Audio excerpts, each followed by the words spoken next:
पैदा करना कितना कठिन हो रहा है। भूसा, पराल, दाना इतना महंगा हो रहा है कि आज काश्तकार की हाल खराब हो गई है। उसको रेट क्या मिल रहा है? 28-32। और सारा सैर सपाटे कहाँ हो रहे हैं? इन भ्रष्टाचारों में हो रहे हैं। माननीय उच्च न्यायालय इनका उपचार माननीय उच्च न्यायालय से करवाऊंगा, जो उपभोक्ताओं के साथ उनका गला काट के उनका शोषण करने का काम कर रहे हैं। ऐसे दुग्ध संघ के खिलाफ मैं भयंकर भ्रष्टाचार के खिलाफ लड़ाई लड़ूंगा। जय हिंद। हल्द्वानी में सामाजिक कार्यकर्ता भुवन पोखरिया ने लालकुआं दुग्ध संघ पर भ्रष्टाचार के गंभीर आरोप लगाए हैं। भुवन पोखरिया ने लालकुआं दुग्ध संघ पर वित्तीय अनियमितता, उपभोक्ताओं के शोषण का आरोप, भर्तियों में भ्रष्टाचार, सामान की खरीद फरोख्त में भ्रष्टाचार व अन्य कई प्रकार के घोटालों के आरोप लगाए हैं। भुवन पोखरिया का कहना है कि उन्होंने स्वयं साक्ष्य जुटाकर सीएम पुष्कर सिंह धामी को 23 अगस्त को देहरादून में जाकर दुग्ध संघ में हो रहे भ्रष्टाचार के आरोपों से अवगत कराया। साथ ही उन्होंने कहा कि दुग्ध संघ किस प्रकार दुग्ध उत्पादकों का शोषण कर रहा है। दुग्ध संघ के अधिकारियों पर भ्रष्टाचार के गंभीर आरोप लगाए गए। भुवन पोखरिया ने कहा कि सीएम धामी ने कुमाऊं कमिश्नर को 9 बिंदुओं पर जांच कर कार्रवाई के निर्देश दिए हैं तथा जांच रिपोर्ट से अवगत कराने के लिए भी कहा है। एक ही जीएसटी नंबर पर 2-3 कंपनियों को चलाने का आरोप लगाया गया है। बगैर टेंडर के कंबल, बर्तन, फर्नीचर आदि खरीदने का भी आरोप है और कई कंपनियों को अग्रिम भुगतान करने, निविदाओं में भी गंभीर अनियमितताओं के आरोप हैं।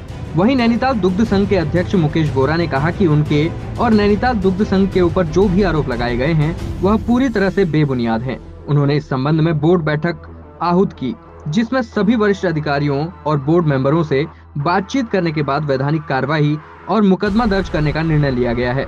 वह इस मामले में हाईकोर्ट जाने और जरूरत पड़ने पर आरोप लगाने वाले व्यक्ति के खिलाफ मुकदमा भी दर्ज करेंगे। मुकेश गोरा ने कहा कि जल्द ही नैनीताल दुग्ध संघ के चुनाव भी होने वाले हैं। ऐसे में उनकी व्यक्तिगत छवि को भी भुवन पोखरिया द्वारा नुकसान पहुंचाया जा रहा है। ऐसे में वह पुलिस में एफआईआर भी करेंगे। उन्होंने बताया कि नैनीताल दुग्ध संघ पूरे उत्तर प्रदेश में दुग्ध उत्पादकों और किसानों के हित में काम कर रही है, जिस पर बेबुनियाद आरोप लगाकर उसे बदनाम किया जा रहा है। आपने लगाए हैं डेयरी पर? देखिए, आज जो प्रेस वार्ता का मुख्य उद्देश्य ये है, सम्मानित पत्रकार बंधुओं, कि जो दुग्ध संघ लालकुआं है उसमें बहुत भयंकर भ्रष्टाचार सामने आया है। भ्रष्टाचार, वित्तीय अनियमितताओं का भ्रष्टाचार, उपभोक्ताओं के शोषण का भ्रष्टाचार, भर्तियों का जो भर्तियां इन्होंने की हैं उसका भ्रष्टाचार, खरीद फरोख्त जो इन्होंने की है उसका भ्रष्टाचार, एजीएम जो होती हैं उसमें जो भ्रष्टाचार, तो तमाम सारे भ्रष्टाचार 9 बिंदुओं पर मेरे द्वारा तैयार किए गए थे। और ये ऐसा नहीं है कि खाली मुँह से किए गए हैं, इसके लिए मैंने साक्ष्य भी जुटाए और साक्ष्य जुटाने के बाद मैं प्रदेश के माननीय मुख्यमंत्री जी से 23 तारीख को मिला देहरादून में और मैंने माननीय मुख्यमंत्री जी से कहा कि किस तरीके से दुग्ध उत्पादकों का, हम उपभोक्ताओं का गला काटा जा रहा है दुग्ध संघ के द्वारा, इन भ्रष्ट अधिकारियों के द्वारा, जो अपने ऐशो आराम और अपने घरों को भर रहे हैं और गला काट रहे हैं उपभोक्ता का। ये मैंने मुख्यमंत्री जी से कहा, तो मुख्यमंत्री जी ने हाथों हाथ उसी समय 23 तारीख को आयुक्त कुमाऊं मंडल, कमिश्नर साहब कुमाऊं मंडल को आदेश किया है कि शीघ्र इस भ्रष्टाचार की जो 9 बिंदुओं पर ये उपलब्ध कराया गया है साक्ष्य अभिलेखों के साथ, कमिश्नर साहब को आदेश किया गया है कि शीघ्र इस पर आप कार्रवाई करें, जांच करें और इसे अवगत कराएं। ये कहा गया है। जो 9 बिंदु हैं वो 9 बिंदुओं में जैसे जीएसटी है, जीएसटी का एक जीएसटी नंबर 2-2, 3-3 कंपनियों में चल रहा है, ये सबसे बड़ा भ्रष्टाचार है। उसके बाद एजीएम होती है 2022 में, उसमें तमाम सारा बगैर टेंडर के कंबल की खरीद है, बर्तन की खरीद है, तमाम सारी फर्नीचर्स की खरीद है, तमाम सारी खरीदें हैं, तो वो सब बिना जीएसटी के बगैर टेंडर के हुआ है, उसमें भ्रष्टाचार है। उसके बाद कैलाश द्वार एक कंस्ट्रक्शन कंपनी बनाई जाती है, उस कैलाश द्वार कंस्ट्रक्शन कंपनी में जो है न उसमें निविदाओं की कोई शर्तों का पालन होता है, न निविदा के टेंडर होता है और 5 लाख रुपए का भुगतान अग्रिम रूप से कर दिया जाता है, जो सबसे बड़ा भ्रष्टाचार है।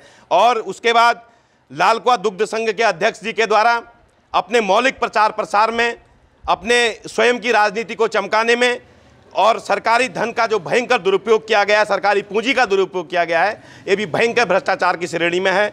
और सबसे बड़ी बात, बाहरी प्रदेशों से जो दूध आ रहा है, ये तो मानव जीवन के साथ, उसकी ज़िंदगी के साथ खिलवाड़ भी कर रहे हैं। जो बाहर से दूध आ रहा है, उस दूध में भयंकर मिलावट हो रही है। आपने देखा होगा कई जगह, अभी समाचार पत्रों में भी आया था कि पनीर में मिलावट, घी में मिलावट, दूध में मिलावट कैसे हो रही है भाई?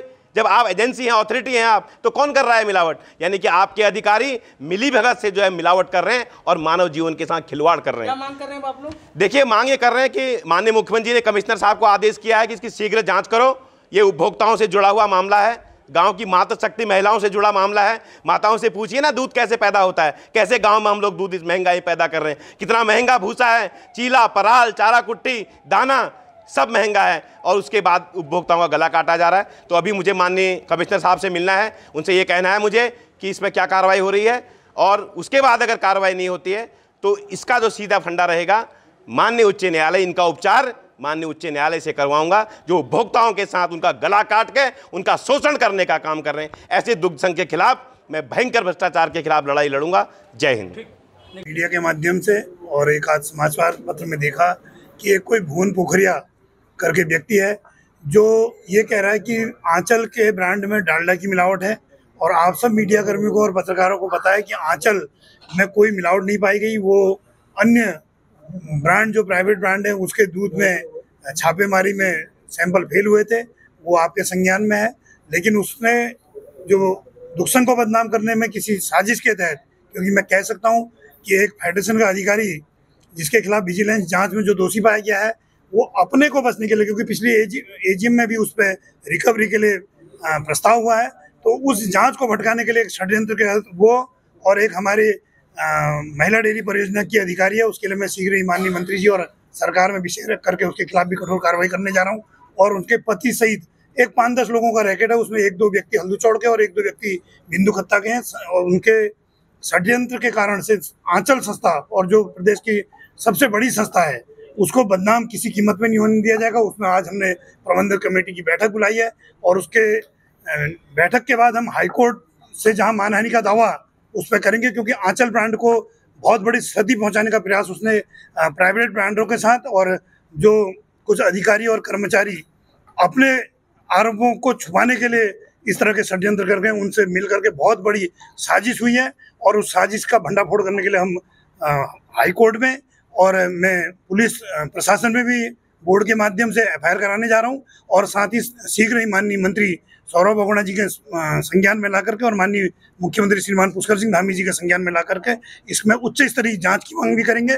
और मैं ये कह सकता हूं कि जो व्यक्ति डायरेक्टर लेवल से पत्र जाने के बाद कमिश्नर कार्यालय में वो पत्र को नहीं पहुंचने देता, जिसमें कुमाऊं कमिश्नर को डायरेक्टर डेयरी ने लिखा है कि इस व्यक्ति की विजिलेंस जांच होनी चाहिए, इसकी संपत्ति की जांच होनी चाहिए। आखिर जो 1500-1800 रुपये में दुग्ध संघ में आज से 20 साल पहले लगा, और आज वो 1.5 लाख की सैलरी पे कितने लोगों का हक मारने के बाद, प्रमोशन पाने के बाद, दुग्ध संघ में इतने घोटाले करने के बाद भी उसके खिलाफ कार्रवाई नहीं हो रही है, क्योंकि कहीं न कहीं वो ऐसे षड्यंत्र करते आते हैं और जिस कारण से वो बच रहे हैं। लेकिन इसको नामजद रिपोर्ट अभी बोर्ड के बाद हम 3-4 लोगों की करने जा रहे हैं, वो कल तक या परसों तक आपको, क्योंकि मैं उसमें डायरेक्टर डेयरी और रजिस्ट्रार से भी परमिशन लूंगा, और माननीय मंत्री जी से चर्चा करने के बाद, क्योंकि मैंने 6 तारीख का समय माननीय मंत्री जी से लिया है, उनके संज्ञान में पूरा प्रकरण लाके 7 या 8 तारीख में हम नामजद एफआईआर भी कराएंगे। और आवश्यकता पड़ी तो आज हमने बोर्ड में उस अधिकारी के खिलाफ विजिलेंस जांच, उसकी नियुक्ति से लेकर के सब में जांच की भी मांग भी कर रहे हैं, और उस नियुक्ति के खिलाफ में हाईकोर्ट भी दुग्ध संघ अध्यक्ष के नाते और फेडरेशन का अधिकारी होने के नाते उसकी जांच के लिए भी फेडरेशन और दुग्ध संघ स्तर से हम कार्रवाई करेंगे।